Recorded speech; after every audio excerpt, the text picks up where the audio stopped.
Wasn't random. This wasn't organic. This was a calculated mission with your name on the file. So now you're sitting there wondering, who paid them? Was it that ex who couldn't handle your growth? Was it that family member threatened by your independence? Was it that fake friend who needed you beneath them to feel superior? Or was it someone you haven't even considered? Someone operating in the shadows, pulling strings you never saw? Because here's the thing. Powerful people don't destroy threats themselves. They hire mercenaries. They send agents. They recruit people close to you, people you trust, and they weaponize that proximity. They turn your circle into a war zone, and you don't even know you're under attack until the damage is done. And the worst part? The person they hired, the one who took the money, they knew you. They knew your heart. They knew you were real. But let me tell you why they're confessing now. It's not guilt. It's not conscience. It's not because they suddenly found morality buried under their greed. No, they're confessing because you survived. You outlasted the plan. You didn't break the way they calculated. You didn't crumble, didn't self-destruct, didn't disappear into the abyss they designed for you. You evolved instead. And now, they're watching you rise, watching you rebuild, watching you become something they can't explain, and it's eating them alive. The money they got? It's not enough anymore. It doesn't cover the cost of seeing you win. It doesn't silence the noise in their head when they realize they sold their soul to destroy someone who became indestructible. So they confess, hoping it'll bring them peace. Spoiler alert, it won't. Because confession doesn't undo the knife. Apology doesn't heal the wound when the blade was intentional. They can cry now. They can beg for forgiveness. They can say, I was desperate. I needed the money. I didn't know what I was doing. But you and I both know that's a lie. They knew exactly what they were doing. Every lie they told, every secret they leaked, every time they twisted your words, every moment they isolated you, gaslit you, sabotaged you. They knew. And they did it anyway, because the check cleared. And now they want absolution? Now they want you to understand their side? Now they want to be the victim of their own betrayal? Nah, not today. Not ever. You don't owe them forgiveness. You don't owe them closure. You don't owe them a single second of your peace after what they stole from you. Let's go deeper into the mechanics of this, because I need you to understand how sophisticated this operation was. This wasn't amateur hour. This wasn't some petty jealousy that spiraled out of control.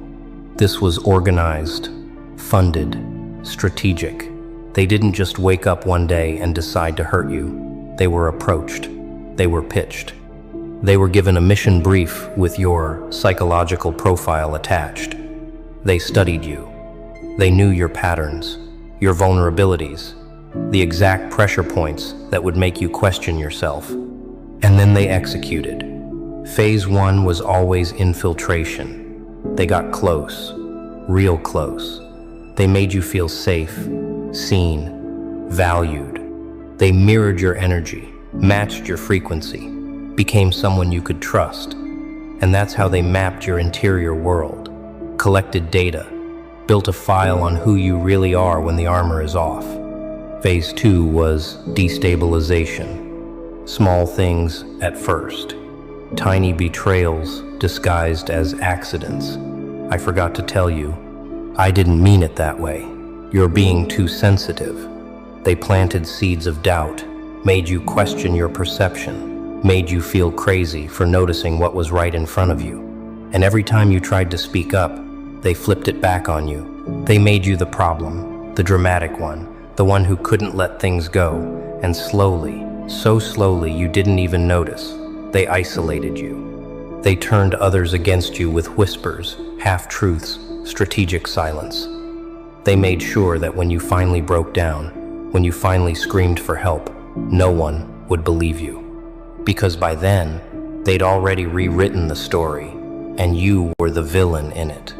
Phase 3 was destruction. This is where they went for the kill.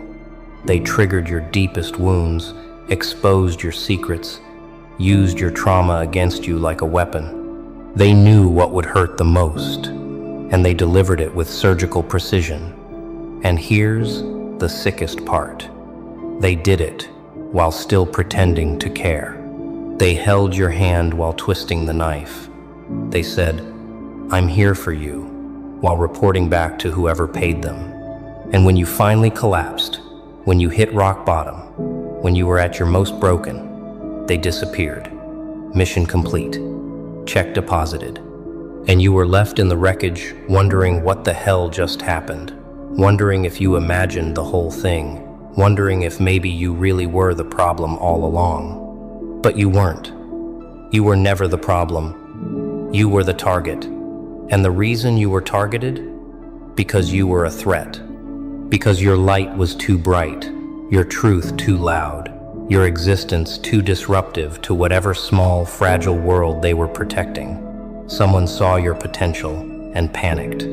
Someone saw your rise coming and paid to stop it. Someone saw you becoming who you were meant to be and couldn't let that happen. So they hired an insider, someone you'd never suspect, someone who could get close enough to plant the explosives. And it almost worked. Almost. But here's what they didn't account for. You're not built like everyone else. You don't stay down. You don't internalize their lies forever.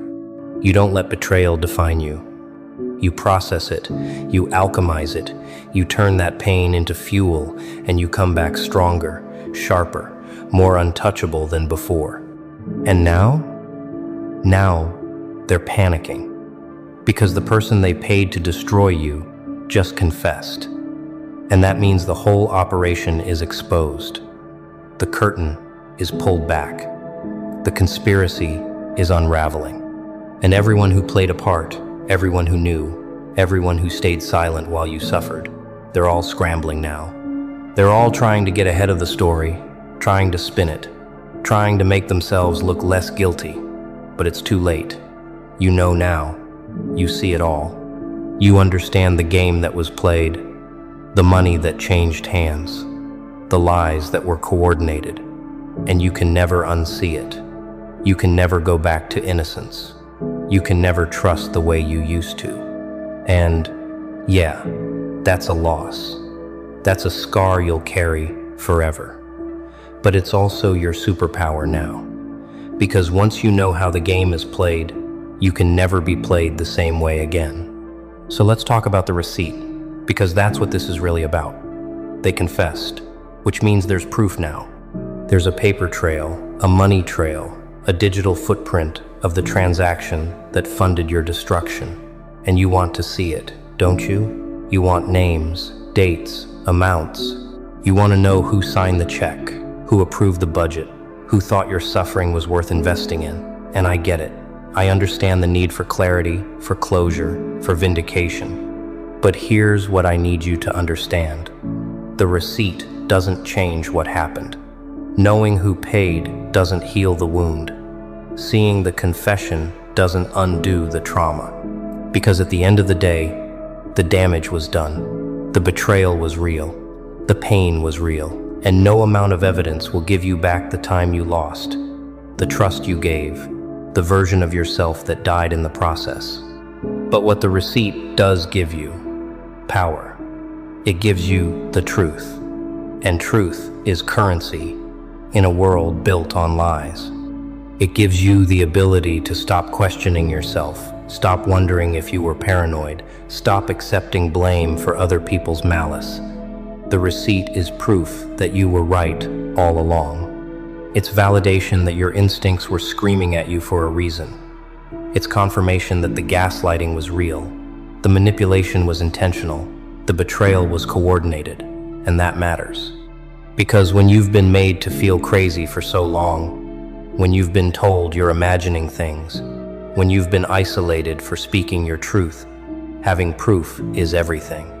It's the difference between staying stuck in confusion and stepping into clarity. It's the difference between blaming yourself and holding the right people accountable. So yes, the receipt matters, but not because it gives you revenge, not because it gives you permission to destroy them the way they tried to destroy you. The receipt matters because it frees you. It releases you from the prison of self-doubt. It cuts the invisible chains they wrapped around your mind. It says, you weren't crazy, you were being hunted, and you survived anyway.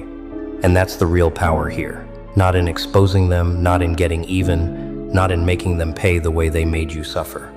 The real power is in walking away with your head high, your truth intact, your soul unbroken, knowing that despite everything they did, despite the money they spent, despite the plan they executed, you're still here, you're still standing, you're still you. And they can't say the same, because they sold themselves for a price, and now they have to live with that forever. Because here's the thing about people who take money to destroy others: they never recover from it. The guilt might not hit them immediately.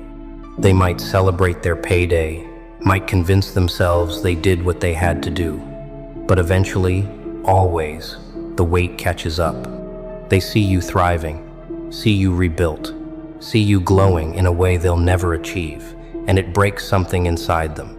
They realize they bet against the wrong person. They realize they chose temporary gain over permanent integrity. They realize they became the villain in a story they can't rewrite, and that's a torture no amount of money can fix. They'll see your face in their dreams, hear your voice in their guilt, feel your absence in every fake relationship they build going forward. Because once you sell your soul, you can't buy it back. Once you betray someone that deeply, you can't undo the fracture in your own character. So let them confess. Let them cry. Let them beg for your understanding, your forgiveness, your mercy.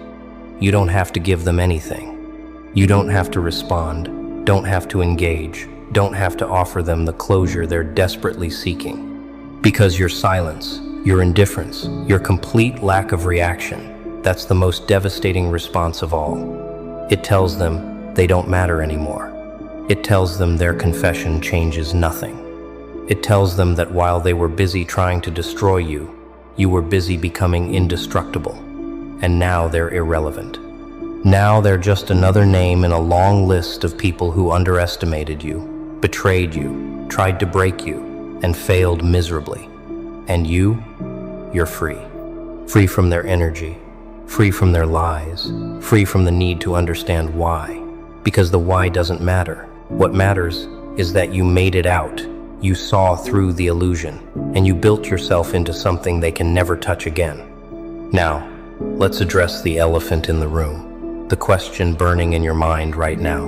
What do you do with this information? How do you move forward knowing someone was paid to destroy you? Do you go scorched earth, expose everyone involved, burn every bridge, and salt the ground behind you? Or do you take the high road, keep your dignity intact, let karma handle the rest? And here's the truth. There's no right answer.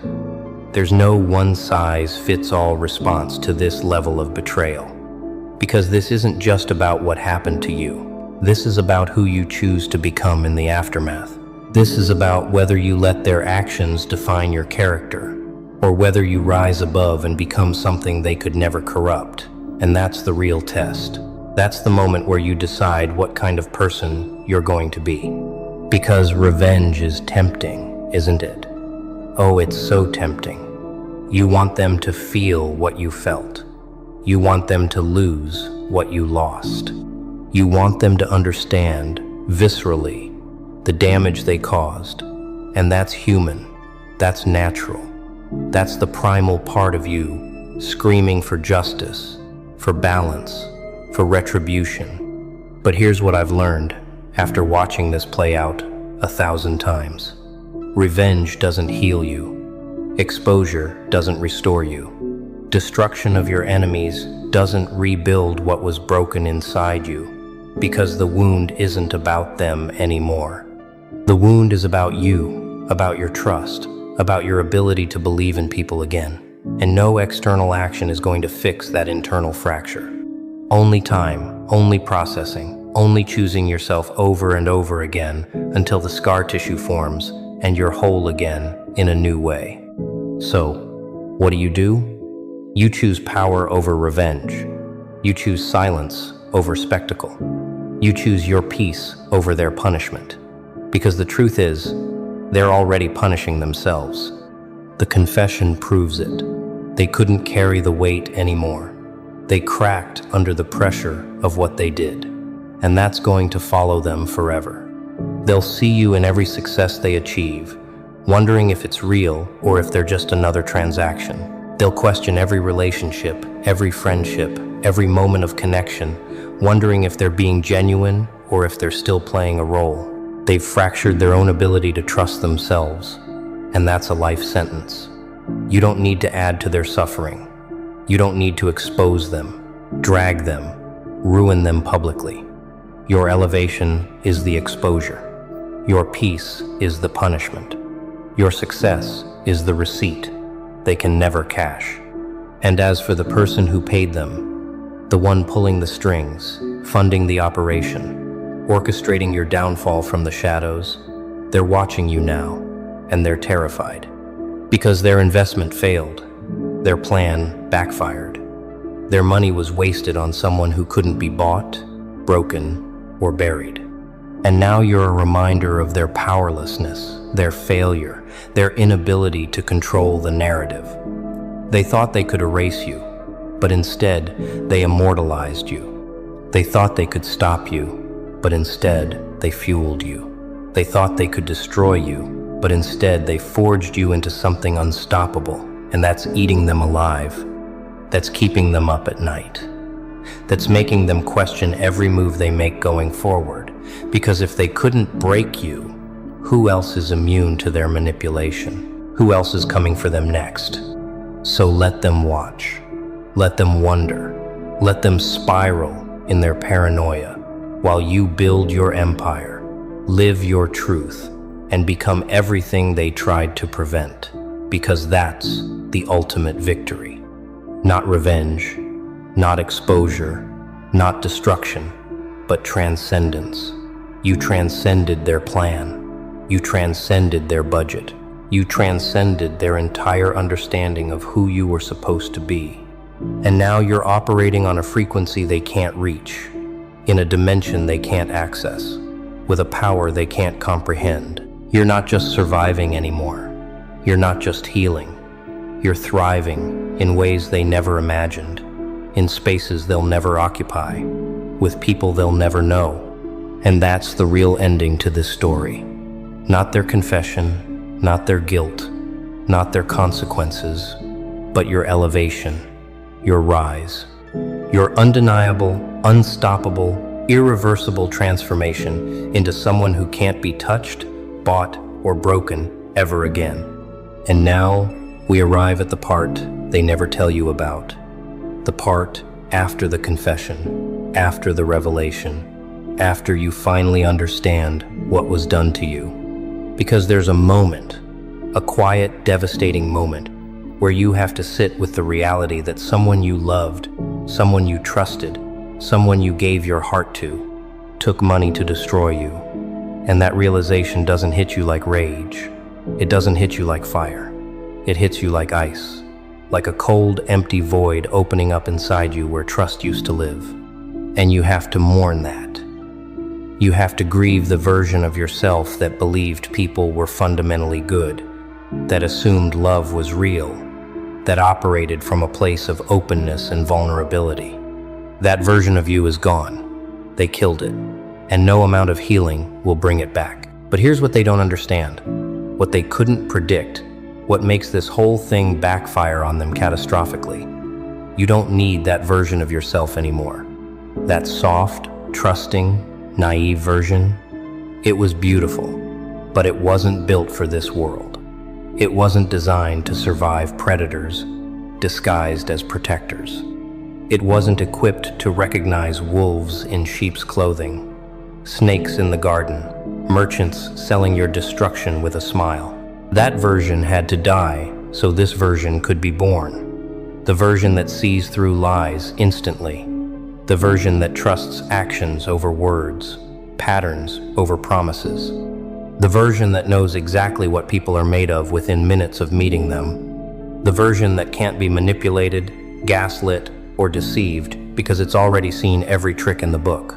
And that version? That's the one they truly fear. Because now, you're not just harder to break, you're impossible to infiltrate. You've built walls they can't scale, installed detection systems they can't bypass, created a fortress around your heart that requires more than money, more than charm, more than strategy to access. And the price of entry now? Complete authenticity, total transparency, consistent integrity over time. And most people, especially the ones who get paid to play roles, can't afford that price. They can't maintain that standard. They can't fake their way past your radar anymore. So they stay outside, watching, wondering, wishing they could get close again, but knowing they burned that bridge permanently. And you're in there, safe, protected, surrounded only by people who earned their place through truth, not transaction, through loyalty, not currency, through love, not contract.